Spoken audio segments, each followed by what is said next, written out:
예, 반갑습니다. 잘 오셨습니다. 오늘부터 이제 광고 드린 바와 같이 열왕기 강해를 시작하게 됩니다. 그래서 제목에서 보시다시피 열왕기입니다. 열왕기서 혹은 열왕기라고 이야기하는데요. 이제 기자가 기록할 기자고 서자가 책 서자니까 이제 중복된다고도 볼 수 있어서 그냥 열왕기라고 부르겠습니다. 그리고 이제 받으신 교환 이제 강의 안에 보시면은 이제 사무엘서, 열왕기, 역대기 이렇게 되어 있죠. 사무엘서는 이제 사무엘서라고 뒤에 붙이는 이유가 사무엘이라는 사람 이름하고 헷갈릴 수 있으니까 그래서 사무엘서라고 이제 특별히 좀 해놨고요. 그리고 열왕기, 역대기 이렇게 해놨습니다. 열왕기는 이제 보시다시피 왕들의 이야기입니다. 제목에서 보시다시피 몇 명의 왕들의 이야기일까요? 10명은 아니겠죠? 여러 명입니다. 여러 명의 왕들의 이야기입니다. 최소한 10명은 훨씬 넘을 거고요. 그래서 북유다와 남이스라엘의 왕의 업적들을 이렇게 왔다 갔다 하면서 기록합니다. 그래서 정신 안 차리고 보면 지금 이게 북이스라엘의 이야기인지 남유다의 이야기인지 이렇게 잘 모르고 지나갈 때가 있습니다. 그리고 지금 이제 이 열왕기상부터 열왕기하까지 오늘부터 이제 강해를 시작하면 좋기 1년 가까이 걸리지 않을까 싶습니다. 47장 정도 되니까요. 한 장씩 나가도 47주면 거의 1년이 되겠죠. 그리고 이제 이 열왕기가 시작이 될 때 우리가 이제 수요 강해라는 것을 한 권씩 정해서 한 지가 벌써 6년이 돼 가더라고요. 그래서 한 권 한 권 시작할 때마다 마음을 모아주시고 기대해 주시고 기도해 주신다면 준비하는 저희들에게도 참 큰 힘이 되고 또 선한 부담감이 되지 않을까 기대합니다. 본격적인 강해를 하기에 앞서서 열왕기 자체가 분량이 워낙 많거든요. 47장까지 되고 그리고 에피소드들로 이렇게 이루어져 있고 뒤로 가면 갈수록 짧게 에피소드들이 이어지니까 이제 한 분씩 이렇게 그 장만 하다 보면 전체를 아우르는 시각이 조금 부족할 수도 있겠고 어쩌면 또 반복되는 이야기만 계속 결론이 나올 수도 있을 것 같아서 오늘은 열왕기 개관으로 진행하려고 합니다. 열왕기만 가지고 개관을 진행하면은 이제 열왕기만의 특징이 조금 덜 살거든요. 그래서 이제 강의안 보시면 아시겠지만 사무엘서와 역대기를 같이 비교하면서 그래서 열왕기가 이런 특징이 있구나라는 것을 조금 더 쉽게 나타낼 수 있지 않을까 생각됩니다. 일단 용어부터 정리하도록 하겠습니다. 지금 제가 사무엘서, 열왕기, 역대기라고 통칭하고 있습니다. 혹시 불편하게 느끼시는 분은 없습니까? 성경에 사무엘서, 열왕기, 역대기라고 되어 있지 않잖아요, 그죠? 사무엘상하, 열왕기상, 열왕기하, 그죠? 역대상, 역대하라고 되어 있거든요. 근데 지금 저는 그냥 묶어서 사무엘서, 열왕기, 역대기라고 부르고 있습니다. 최초의 이제 성경이 히브리어로, 그죠? 이스라엘 사람들 유대인의 언어로 쓰여져 있을 때 그때는 이렇게 제가 지금 묶은 것처럼 사무엘서, 열왕기, 역대기 이렇게 묶여져 있었습니다. 그런데 번역하는 과정에서 그러니까 이제 히브리어를 최초로 번역한 게 헬라어, 그리스어로 번역을 하게 됐는데요. 번역이라는 게 그렇습니다. 이제 한 언어에서 다른 언어로 넘어갈 때 그 마땅한 적확하다라고 하죠. 적확한 단어가 딱 있으면 그냥 바로바로 이렇게 번역을 할 수 있는데 언어나 문화가 다르기 때문에 이 언어권에는 그런 단어가 없을 수도 있거든요. 그러다 보니까 설명해야 될 필요가 생길 수도 있습니다. 그래서 보통 원전보다는 번역한 책이 조금 더 길게 돼요. 근데 히브리어 성경에서 헬라어 성경으로 번역할 때 학자들이 또 이제 그런 거 잘하는 사람들 또 단어 다 헤아리고 이러거든요. 그래서 다 헤아려 보니까 약 50% 정도 분량이 늘었다고 합니다. 그래서 지금 이제 우리가 하고 있는 이 열왕기도 원래는 한 2만 5천 단어 정도였다고 해요. 성경에서 이제 제일 긴 책이 어딜까요? 통독하다 보면 제일 힘든 부분이 어디세요? 시편? 그죠? 근데 분량상으로는 장 구분이나 이런 걸 빼면은 지금 우리가 살피려고 하는 열왕기하고 크게 차이가 나지 않습니다. 열왕기가 아주 긴 편이고요. 이사야가 이제 66장인데 이사야는 17,000단어 정도 된다고 하고요. 오히려 예레미야 52장으로 되어 있는 예레미야가 22,000단어 정도 된답니다. 그래서 열왕기가 그냥 단어 수로만 보면 거의 1, 2위를 다투는 아주 긴 분량의 책이고요. 그리고 그것이 번역되다 보니까 한 37,000, 8,000단어 정도가 되었답니다. 있답니다. 그래서 너무 기니까 이제 두 권으로 나눴어요. 그리고 이제 열왕기, 사무엘, 열왕기 이런 것들이 다 나눠지고 역대기도 상하로 나눠지게 되었습니다. 근데 이제 말이 나온 김에 이제 개관이니까 이제 이런 여러 가지 기본적인 혹은 좀 재밌는 이야기들을 함께 해볼까 하는데요. 이제 구약에 이렇게 두 권으로 나눠져 있는 책이 뭐가 있습니까? 지금 우리가 살피려고 하는 사무엘 상하, 열왕기 상하, 역대 상하. 또 있나요? 구약에? 없죠? 신약에는요? 신약에는 고린도 전후서, 그리고 데살로니가 전후서, 디모데 전후서 이렇게 있잖아요. 그래서 이것이 좀 이상하지 않습니까? 여기는 상하, 여기는 전후. 그냥 구약은 상하로 나누고 신약은 전후로 나누나요? 잘 모르시는 분들이 많은 것 같아서 그냥 이제 재미삼아 이야기하자면, 원래 한 권으로 되어 있는 것, 혹은 원래 한 덩이였던 것을 나눌 때는 상하로 나눕니다. 그러니까 이제 열왕기라는 건 원래 책이 한 권이었단 말이에요. 그래서 그거를 나눌 때 상하, 그래서 열왕기상, 열왕기하로 나눠요. 그런데 고린도 전서 같은 경우는 원래 고린도서가 있는 걸 두 개로 나눈 게 아니고, 원래 첫 번째 편지를 보냈죠. 그럴 때는 그냥 고린도에게 보내는 편지, 고린도 교회에 보내는 편지 그랬을 겁니다. 근데 두 번째로 보내다 보니까 앞에 게 첫 번째 편지가 되고 뒤에 게 두 번째 편지가 되는 거죠. 그래서 고린도 전서가 되고 고린도 후서가 되는 겁니다. 시간의 차이가 있을 때. 지금 이제 월드컵 기간이잖아요. 그러니까 축구는 앞뒤를 어떻게 나누죠? 전반전, 후반전을 나누지 상반전, 하반전으로. 벌써 웃으시죠? 이상하죠, 그죠? 상반전, 하반전 그러면 이상하잖아요. 그래서 시간의 흐름이 이렇게 있는 거는 전반, 후반. 그래서 고린도 전서, 고린도 후서. 그죠? 근데 이제 열왕기나 이거는 원래 한 권이었으니까 상권과 하권. 그래서 우리가 특별 새벽 기도회도 상반기 특별 새벽 기도회인가요? 전반기 특별 새벽 기도회인가요? 전반기 그리고 후반기 이렇게 나눕니다. 물론 이제 지금 2018년 6월달 오늘을 이번 주를 기준으로 2018년 전반기를 이렇게 결산할 수 있겠죠. 근데 이제 뭐 2017년이다, 2010년을 결산할 때는 이미 다 완료된 상황이니까 상반기, 하반기 이렇게 보통 표현하기도 합니다. 근데 이제 그런 거 다 모르고 막 이제 섞어 쓰다 보니까 뭐 상반기 했다가 후반기 그랬다가 상후는 짝이 안 맞거든요. 그죠? 상하, 전후 그렇게 되어 있습니다. 그래서 성경에서 그렇게 두 권으로 나눠진 것은 특히 이 구약에 있었던 세 권은 원래가 한 권이었다는 것 한번 참고 삼아 아시면 좋을 것 같아 말씀드렸습니다. 자, 다시 사무엘서를 와서 이제 사무엘서하고 열왕기는 다루는 시대가 겹치지 않습니다. 사무엘서 마지막에서 열왕기의 시작은 자연스럽게 이어져요. 마치 드라마 같은 데서 보면 주인공 막 이렇게 있다가 자막에 몇 년 후 하면서 이렇게 막 머리 희끗희끗하게 좀 붙이고 나온다거나, 여자들은 갑자기 헤어스타일이 확 바뀌어서 나온다거나 해서 몇 년이 흐른 뒤에 이제 이야기가 이어지거든요. 그래서 지금 사무엘 하의 제일 마지막 장면에서 열왕기 제일 첫 번째 장면은 다윗이 그대로 나와요. 다윗이 그대로 나오는데, 사무엘 하 마지막에 다윗은 아라우나의 타작마당에서 제사를 드리는 다윗으로 나와요. 근데 이제 열왕기의 첫 번째 다윗은 나이가 많아 늙어서 이불을 덮어도 따뜻하지 않은 상황으로 나옵니다. 최소한 몇 년이 걸렸어요. 그래서 활동을 했던 다윗과 이제 더 이상 활동할 수 없는 다윗을 이제 보여주고 있어서 이 둘 사이에 몇 년의 시간은 흘렀지만 겹치지는 않는다는 것을 알 수 있습니다. 그런데 문제는 역대기예요. 역대기는 사무엘 상하, 열왕기 상하 이 네 권, 우리 기준으로 하면 네 권, 옛날 기준으로 하면 이 두 권의 모든 책을 똑같이 이제 다루는 책이거든요. 시기가 겹칩니다. 시기가 겹치기 때문에 이 둘이 어떻게 관계가 있으며 이 둘의 차이점은 무엇인가를 살펴봐야 되는 거거든요. 이렇게 같은 사건이어도 역대기에서 기록되어 있는 것과 이 앞의 것은 많이 달라요. 어떤 부분은 똑같이 그냥 복사한 것처럼 있는 부분도 있고요, 어떤 부분은 여기에 엄청 길게 설명하고 있는데 역대기에서는 되게 짧게 설명하거나 아예 안 나오는 경우도 있고, 더 심각한 거는 어떤 왕에 대한 평가를 열왕기에서는 되게 나쁘게 이야기하는데 역대기에서는 괜찮게 이야기하는 그런 왕도 있습니다.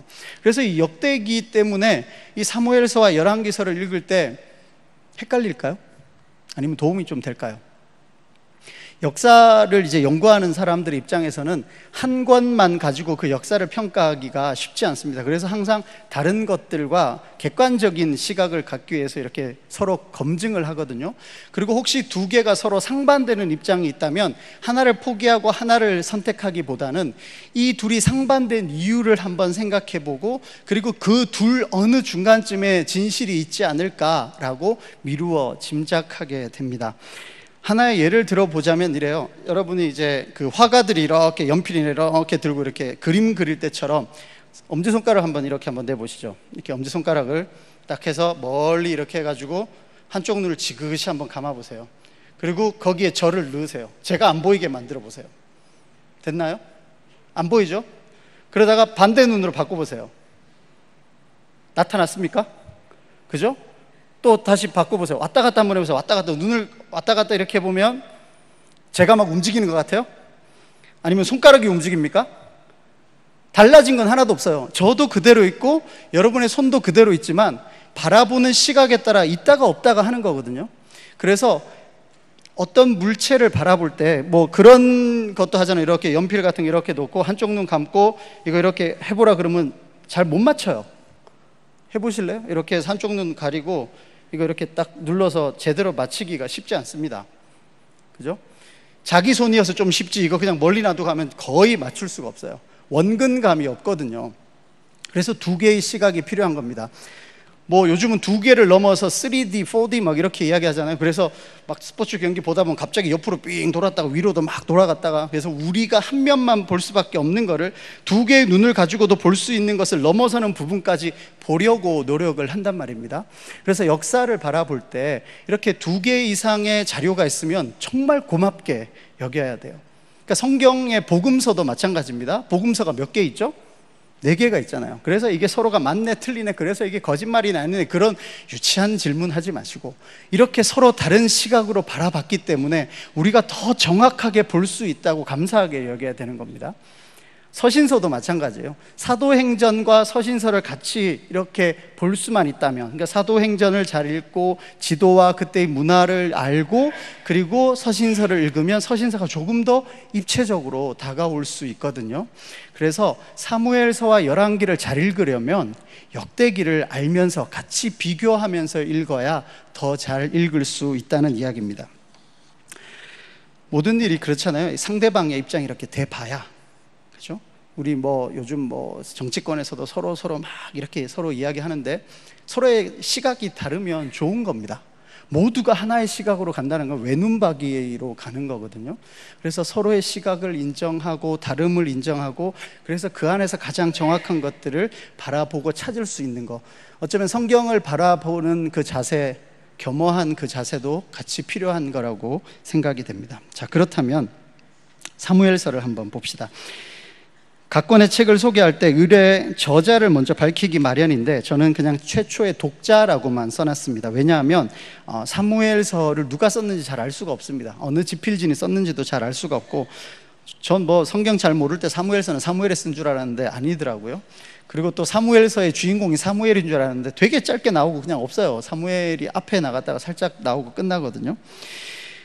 그러다 보니까 지금 이 사무엘서는 언제 어떻게 쓰여졌는지를 잘 모르는데 짐작하기는 아마 다윗의 치세가 끝나고 솔로몬 통치했던 그때쯤, 혹은 조금 더 뒤로 물러나더라도 분열 왕국이 시작됐던 그 언제쯤이 아닐까라고 생각합니다.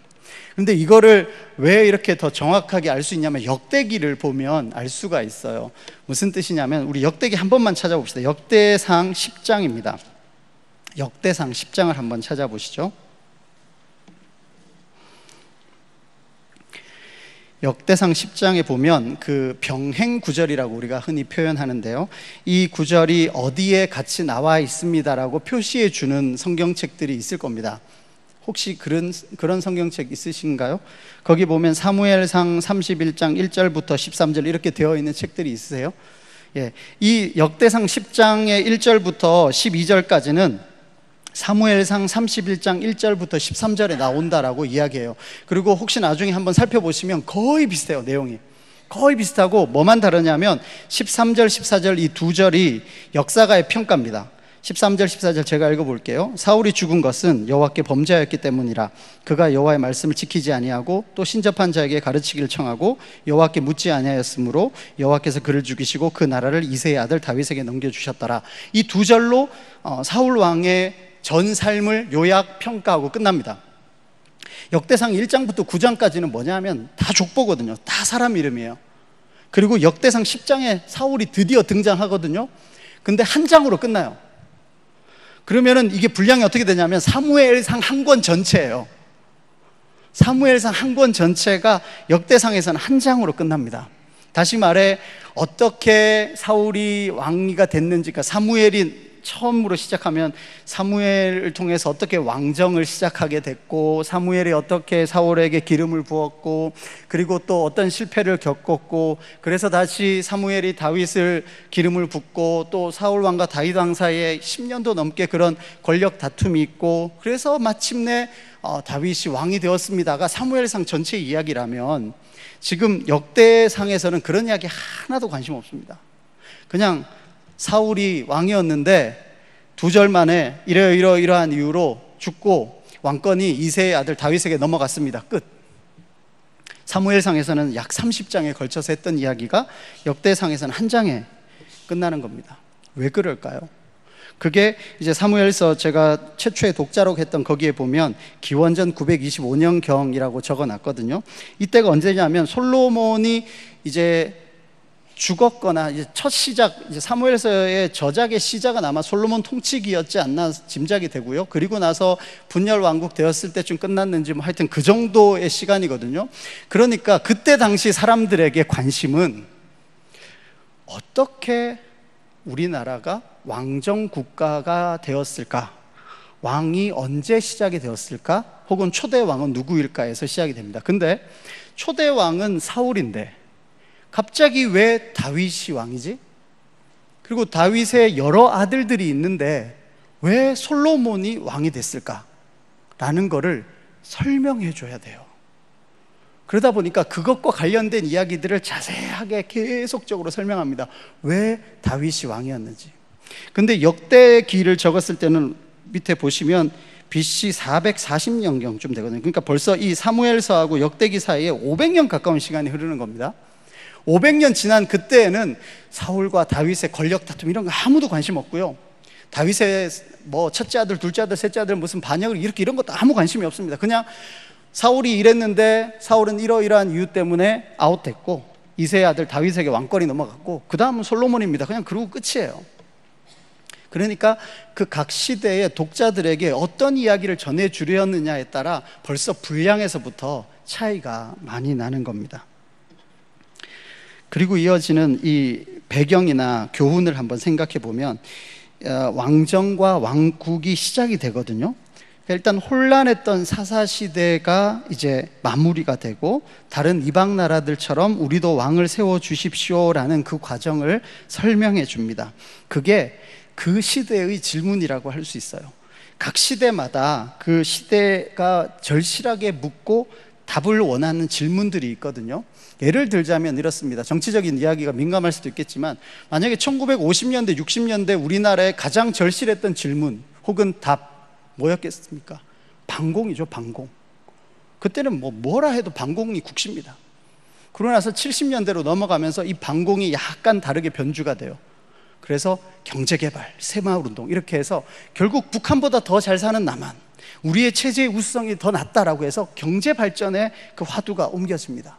그러다가 이제 80년대, 90년대 넘어오면서는요, 이제 자유, 민주, 그래서 뭐 독재 정권 타도, 그래서 민주주의 뭐 이런 것을 위해서 체류탄이 날아다니고 뭐 난리가 났었죠.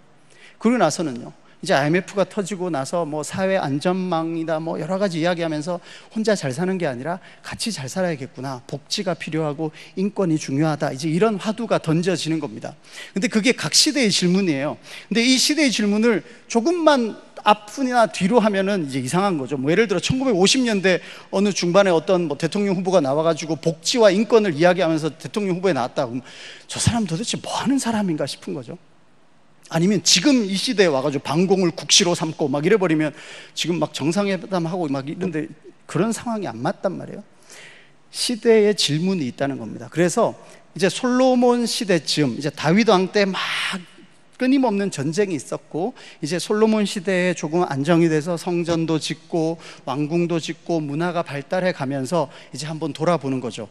아, 우리가 어떻게 이렇게 왕국이 되었나, 언제부터 이런 왕국을 건설하게 되었는가 해서 사사시대부터 왕국으로 넘어오는 그 시대를 정리할 필요가 있는 겁니다. 그리고 아까 말했듯이 왜 다윗으로 바뀌었지?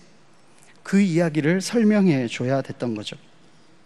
이스라엘 역사의 격변이라고 할 수 있습니다. 사사시대에서 왕정으로 넘어갈 때, 그리고 또 사울 왕에서 다윗 왕으로 넘어가는 그 과정들이 정말 격변인데요, 이것을 설명하는 사무엘서의 그 저자의 방법이 참 독특합니다. 제가 왕정과 왕국에 시작해놓고 옆에 4명의 사람이라고만 적어놨습니다. 4명의 사람, 한나와 사무엘과 사울과 다윗입니다. 이 4명을 가지고 이 격변기를 설명하고 있어요. 처음에 한나의 등장을 아실 겁니다. 불임의 고통 속에 있던 한 여인이죠.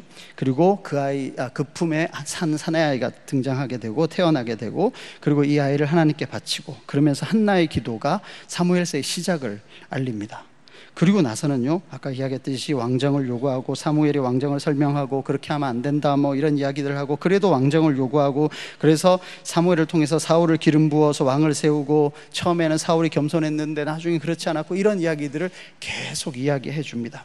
그러면서 이제 그때 사울이 겸손했던 첫 모습을 버리고 하나님의 명령보다 사람을 더 중요하게 여기는 그런 장면이 있죠.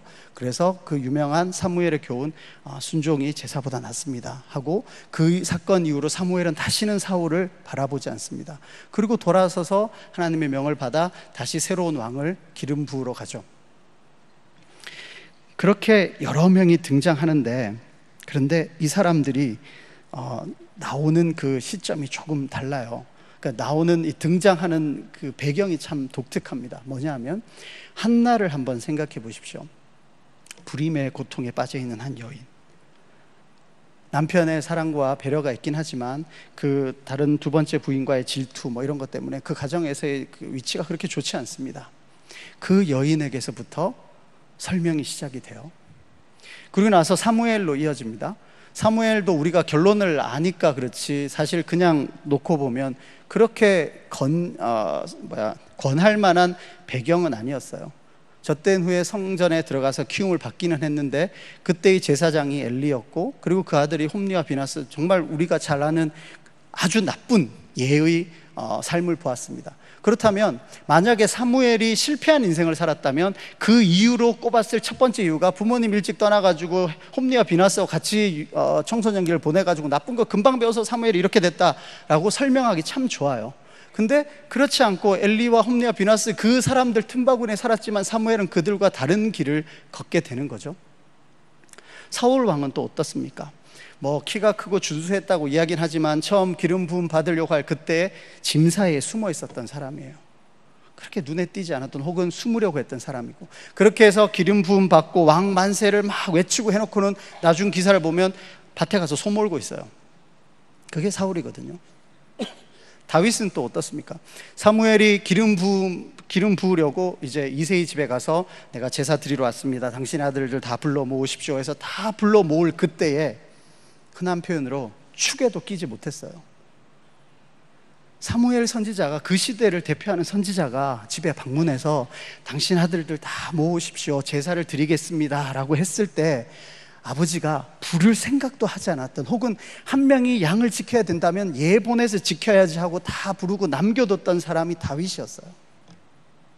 그런 평범한 사람들을 세워서 하나님의 역사를 이루어 가신다라는 것을 열왕기는 우리에게 보여주고 있는 겁니다.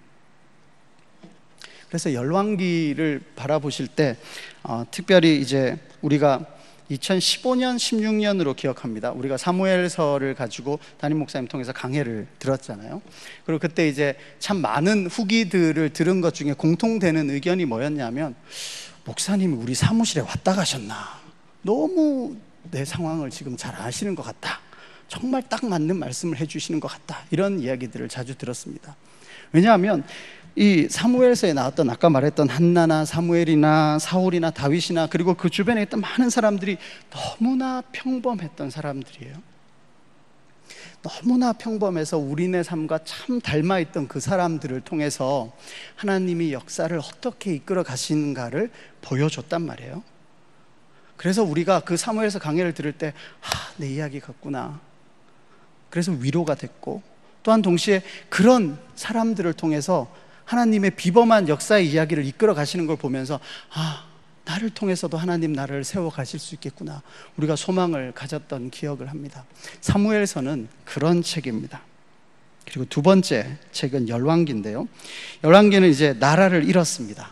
그래서 바벨론의 포로로 잡혀갔어요. 그 사람들이 그 시대의 질문을 던집니다. 왜 우리 선민 하나님의 백성 이스라엘이 망하게 됐나? 거기다가 하나님이 계신다는 그 예루살렘 성전이 어떻게 회파될 수가 있지? 천금같이 내린 다윗 후손, 그 다윗 언약이 어떻게 깨질 수가 있냐? 어떻게 다윗 후손이 더 이상 왕이 되지 못하는가? 이 질문을 서로 할 수밖에 없었습니다. 그래서 이 질문에 대한 대답이 열왕기라고 할 수 있죠. 이 열왕기에서 그러면은 그 질문에 대한 대답을 해야 될 거 아닙니까? 언제부터 우리가 어긋나기 시작했는가? 우리의 문제는 어디에 있었는가를 돌아봐야 되죠. 그래서 열왕기상 11장을 한번 찾아봅시다. 열왕기상 11장입니다.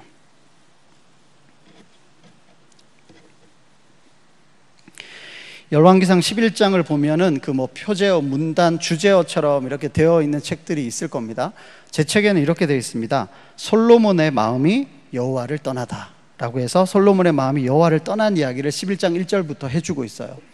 그런데 저는 그 윗 구절에 주목하고 싶습니다. 10장 26절부터 29절인데요 우리 다 같이 천천히 한번 읽어보겠습니다. 시작.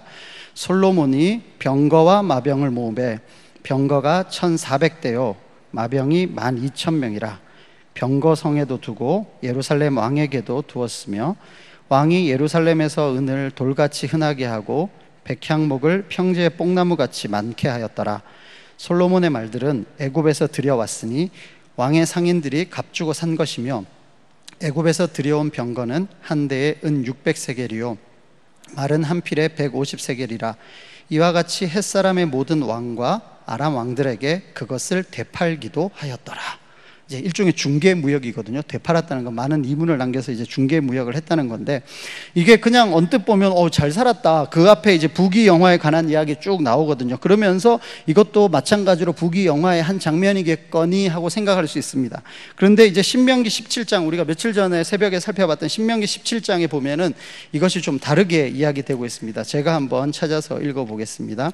신명기 17장 16절에서 17절입니다. 그는, 여기서 그는 왕입니다. 나중에 왕이 혹시 생기면 그는 병마를 많이 두지 말 것이요 병마를 많이 얻으려고 그 백성을 애굽으로 돌아가게 하지 말 것이니 이는 여호와께서 너희에게 이르시기를 너희가 이후에는 그 길로 다시 돌아가지 말 것이라 하셨음이며, 그리고 뒤에 그에게 아내를 많이 두어 그의 마음이 미혹되게 하지 말 것이며 자기를 위하여 은금을 많이 쌓지 말 것이니라. 그래서 앞에 병거 병마 많이 두지 말고 그 다음에 아내도 많이 두지 마라 라고 왕에게 주는 두 가지 큰 하지 말 것을 이야기했거든요, 신명기에서. 근데 그것을 이제 열왕기상 10장에 보면은 26절에서 29절에 솔로몬이 바로 그것을 어겨요. 그리고 11장 1절부터 뒤에 여호와를 떠난 그 내용 중에 아내를 많이 둔 이야기를 하고 있는 겁니다. 또 오늘 아침에 이제 새벽에도 있었던 그 본문인데요, 신명기 32장 15절 16절에도 이렇습니다. 그런데 여수르니, 그러니까 예루살렘 혹은 이스라엘이 기름짐에 발로 찼도다. 네가 살찌고 비대하고 윤택하며 자기를 지으신 하나님을 버리고 자기를 구원하신 반석을 업심여겼도다. 그러니까 윤택해지고 잘 살게 돼서 이렇게 됐다는 거죠. 그리고 나서 이어지는 게 그들이 다른 신으로 그의 질투를 일으키며 가증한 것으로 그의 진노를 격발하였도다. 그러니까 지금 거의 공식처럼 되어 있습니다. 물질적인 풍요를 이루어요. 번영합니다. 거기서 끝나는 게 아니라 여기에서부터 마음을 다른 데로 돌리기 시작해서 결국은 뭐 아내를 많이 두거나 어찌했든 간에 이방신을 섬기는 이 공식대로 갔다는 거죠. 그래서 솔로몬, 그러니까 열왕기 전체를 놓고 봤을 때 다윗 왕으로부터 솔로몬에 이르기까지 그러면서 분열 왕국이 됐는데, 분열 왕국 전에 과연 어디서부터 우리가 잘못되었는가라는 것을 한 시기로 만약에 꼭 짚는다면 솔로몬에게 병과 마병이 많아지기 시작했던 그때부터라는 거죠. 싸움을 일삼던 다윗도 이러지 않았어요. 거기다가 병거성을 뒀답니다. 성을 따로 만들어서 병거만 놔두는 병거성을 만든 게 너무 많아가지고, 지금 우리로 이야기하면 가지고 있는 차가 너무 많아가지고 차고만 차 20대 좀 들어간 차고를 다시 만드는 거예요. 싸움도 안 하는 사람이 병과 마병은 모으긴 더 많이 모으고, 그리고 그것 때문에 애굽으로 사람 보내지 말라고 그랬는데 애굽까지 가가지고 말도 사오고, 거기에다 모자라가지고 그 주변 왕국들에게 말하고 이 무기 중개업을 하는 거거든요. 이게 솔로몬이 했던 일이에요. 물론 그것으로 더 많은 이윤을 얻었겠지만 왕이 되어서 하지 말아라고 했던 그 일을 하고 있는 겁니다. 그래서 열왕기 기자는 솔로몬의 이 변곡점을 우리에게 이야기해 주고 있는 거죠. 그리고 이어서 이방 여인들의 이야기를 합니다. 제가 왜 이 부분을 좀 더 강조하냐면, 그냥 뒤에 이방 여인의 이야기, 그래서 이방신 섬겼습니다, 그러니까 우리도 조심합시다, 그러면 우리의 적용점은 그래, 믿지 않는 사람하고 결혼하지 말아야지, 우리 아들 우리 딸 결혼시키지 말아야지, 그리고 교회만 붙어 있으면 되겠구나라는 적용에 머물까 싶어 그렇습니다. 이게 아니라 그 앞에 더 많아졌던 그때에, 하나님을 의지하지 않고 자기의 힘을 과시하기 시작했던 바로 그때에, 그것이 신명기에서 여러 번 지적했던 바로 그 변곡점이라는 거죠. 그래서 열왕기에서도 솔로몬이 마병과 병거를 모았던 그때를 지적하고 있는 겁니다. 그리고 솔로몬 통치 이후에 결국 나라가 분열하게 되고, 그리고 북이스라엘과 남유다의 왕들을 이렇게 계속 이야기해 줍니다. 그리고 북이스라엘은 거의 일관되게 배교의 길을 걸어요. 북이스라엘의 왕이 언제 등극했습니다, 그리고 남유다는 언제 했습니다, 이렇게 교차적으로 계속 이야기하거든요. 여기에 또 조금 재미있는 장면이 하나 있는데, 북이스라엘 왕을 소개할 때는 어머니를 소개하지 않습니다, 거의. 근데 남유다의 왕을 소개할 때는 어머니를 소개해요. 그래서 어머니의 신앙이 그 다음 왕에게 어떤 영향을 끼쳤는지를 이야기해 주고 있습니다. 그러니까 지금 이스라엘 백성들이 자기들이 이렇게 된 이유, 이방 여자와의 통혼 때문에 우리가 변절되지 않았나, 그게 이제 머릿속에 항상 남아 있거든요. 그러고 나서 그 이후에도 디모데를 통해서 보시면 아시겠지만, 디모데의 아버지는 이방인 헬라인이었죠. 그리고 어머니, 그러니까 외할머니부터 어머니에 이르기까지 신앙의 전통이 있었습니다. 그래서 디모데는 유대인 취급을 받았어요. 지금도 마찬가지라고 합니다.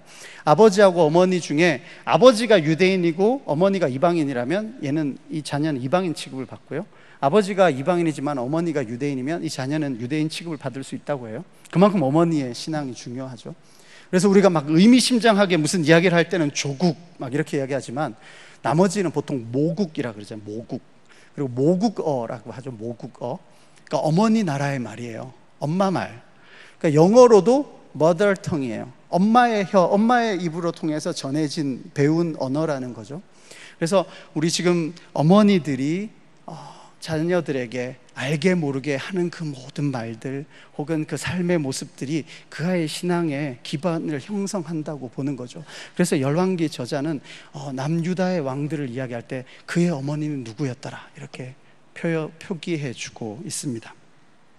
그리고 나서 이제 솔로몬 이야기에서 쭉 이어지다가 열왕기상의 나머지 반은 뭐냐 하면 아합하고 이세벨의 이야기입니다. 열왕기가 47장까지 있는데요, 그 중에 19장, 다시 말해 열왕기상 17장부터 열왕기하 13장에 이르는 그 중간에 약 40%에 있는 이 분량은 누구의 이야기냐면, 아합과 이세벨이 이쪽에 있고 이쪽은 선지자 엘리야와 엘리사의 이야기입니다.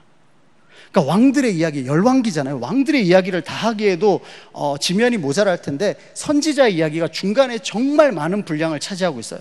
그래서 한쪽은 아합과 이세벨, 한쪽은 엘리야와 엘리사. 그런데 이것은 바로 그 위에 바알과 아세라와 여호와 하나님의 대리전 양상을 띠고 있죠. 이것을 이제 가장 극적으로 보여주는 것이 오늘 우리가 읽었던 그 본문 앞뒤에 있습니다.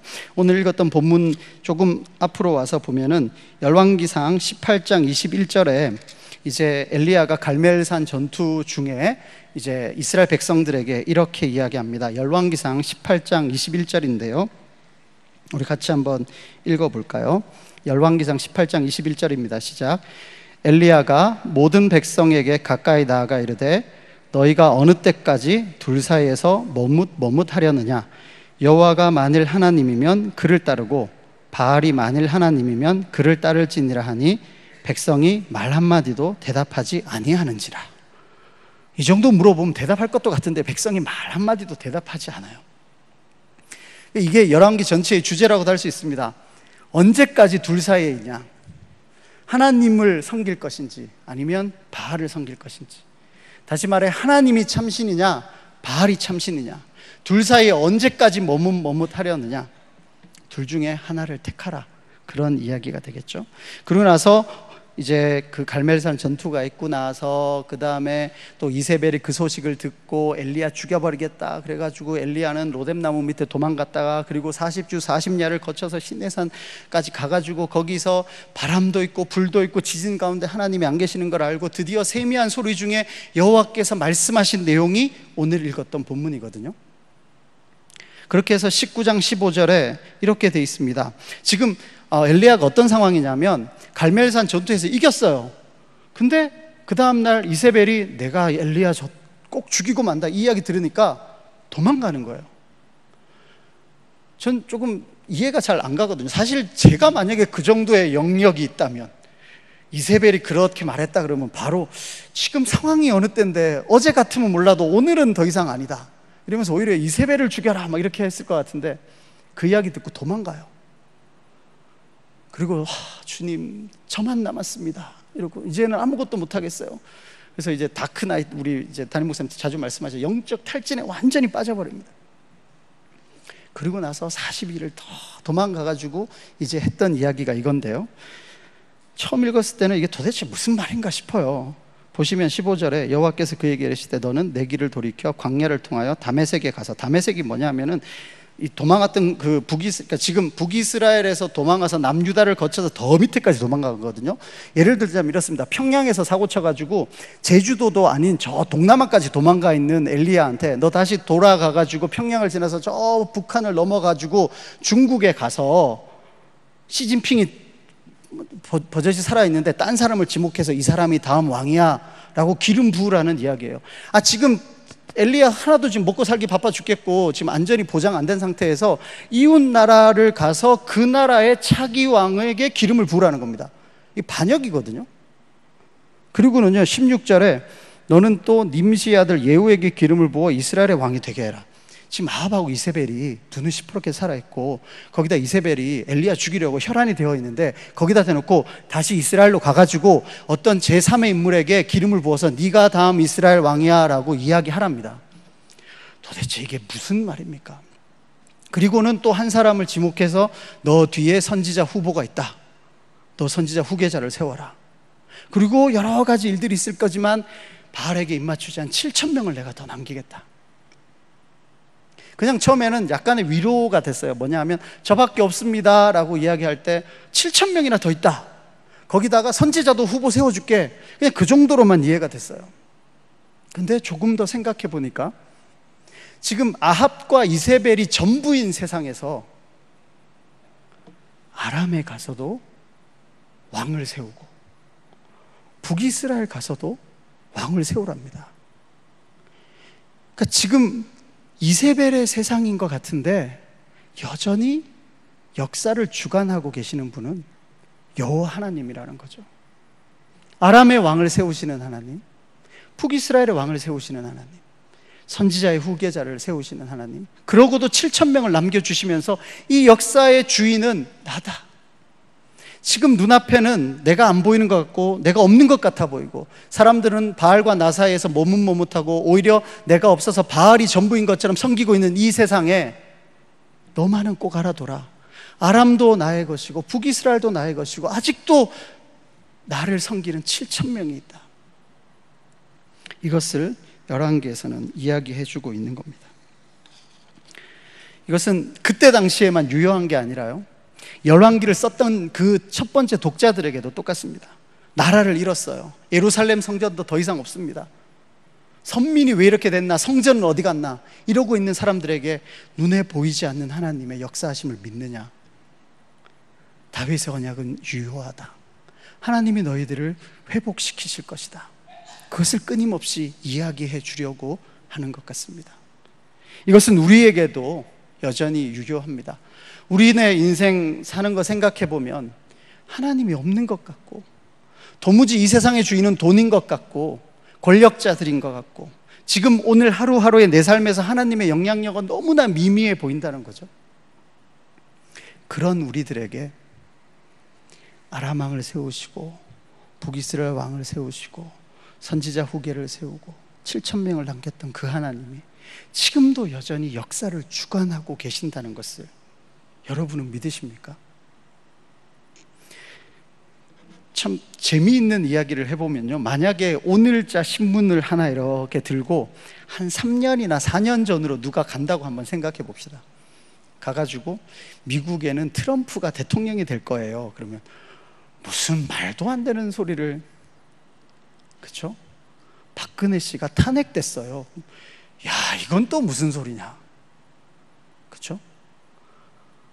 남한과 북한이 정상회담도 하고요, 미국과 북한도 정상회담하고 있어요. 너 지금 꿈꾸니? 아마 3년 전만 가서도 누가 이야기했으면 아무도 안 믿었을걸요. 어쩌면 3년 후에 어떤 사람이 우리에게 와서 이야기한다고 해도 우리가 못 믿을 내용들이 3년 후에 일어날지도 모릅니다. 그런 변화무쌍한 이 많은 일들의 그 역사의 뒤에서 여전히 주관하고 계시는 분이 하나님이시다. 이것을 믿으십니까? 이것이 열왕기 저자가 독자들에게 하는 말입니다. 언제까지 둘 사이에서 머뭇하려느냐? 바알이냐 하나님이냐? 그 둘 중에 한 사람을 택해라. 그리고 그를 섬겨라 라고 이야기합니다. 마지막으로 역대기를 잠시 살펴봅시다. 역대기를 봐야 이제 앞에 것들이 좀 더 명확해 보이는데요, 역대기의 저자를 에스라로 추정하는 사람들이 많지만 물론 그럴 만한 이유는 있습니다. 역대기의 마지막에서 에스라의 첫 시작이 같거든요. 그리고 족보를 중요하는 것으로 봐서 그렇게 짐작하는 것도 무리는 없어 보입니다만 확실한 증거가 없어서 합의는 이루어지지 않은 상태고요. 열왕기가 쓰여졌던 때보다 약 100여 년 정도 뒤에 쓰여진 겁니다. 이때는 또 세상이 바뀌어가지고요, 이 포로들이 예루살렘으로 귀환을 했어요.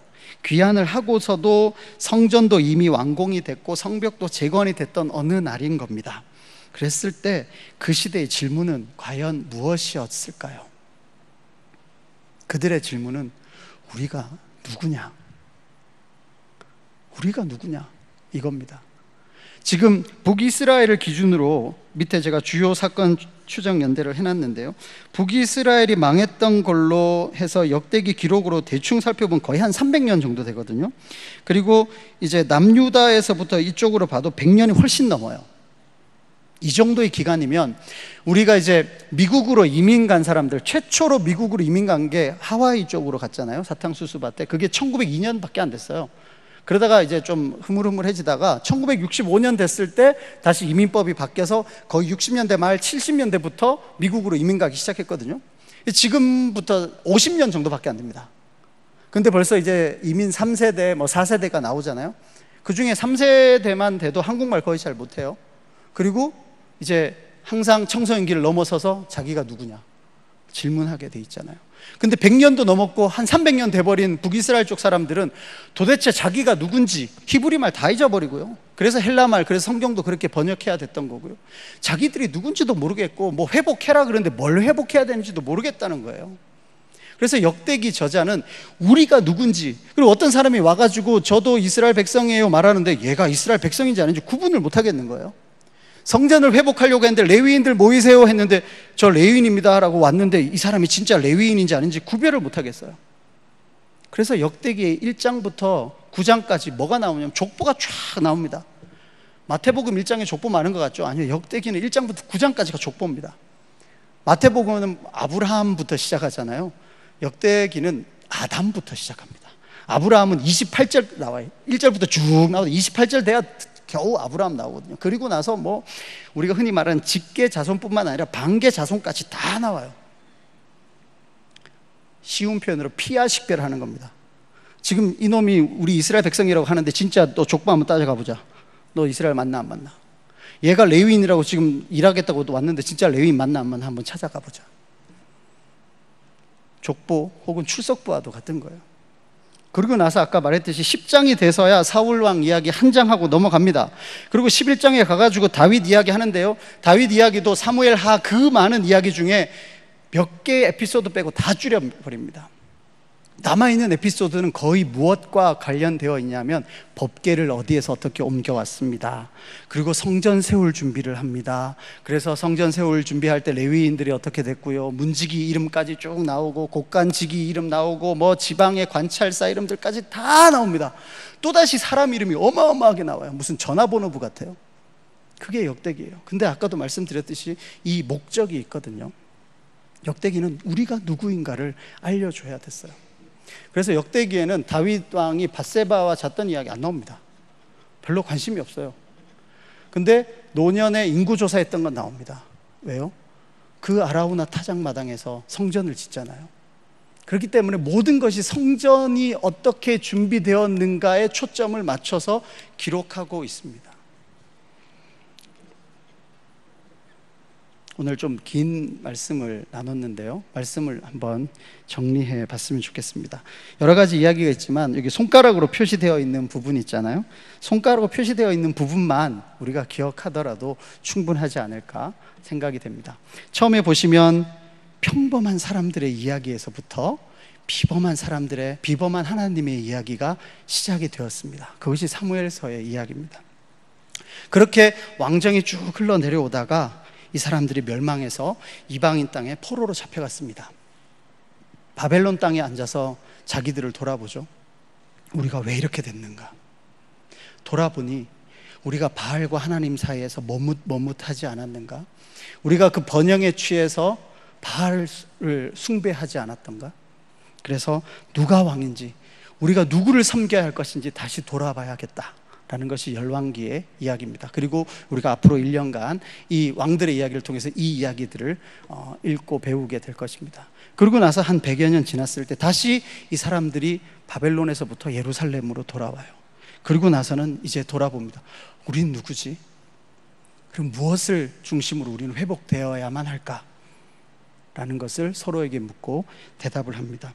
이것은 우리에게도 적용하면 크게 무리가 되지 않는 것 같습니다. 정말 우리 평범하잖아요. 우리 정말 평범한 우리들이에요.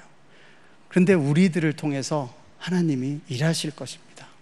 근데 그 일하시는 그 와중에서 우리가 번영이나 물질이나 바알로 대표되는 그것으로 눈이 돌아갈 수도 있고요, 아니면 하나님이 보이지 않는 세상 같아서 하나님이 마치 없는 것처럼 살아갈지도 모르겠습니다. 성전에만 계시는 하나님으로 생각할지도 모르겠습니다. 근데 그것이 아니라 역사를 여전히 주관하고 계시는 하나님을 우리가 인정하고 믿음으로 고백해야 될 것입니다. 그리고 나서는요, 우리는 과연 누구인지, 우리가 이 성전을 중심으로 하나님의 몸된 교회를 중심으로 항상 회복이 일어나야 된다는 것을 기억하셨으면 좋겠습니다.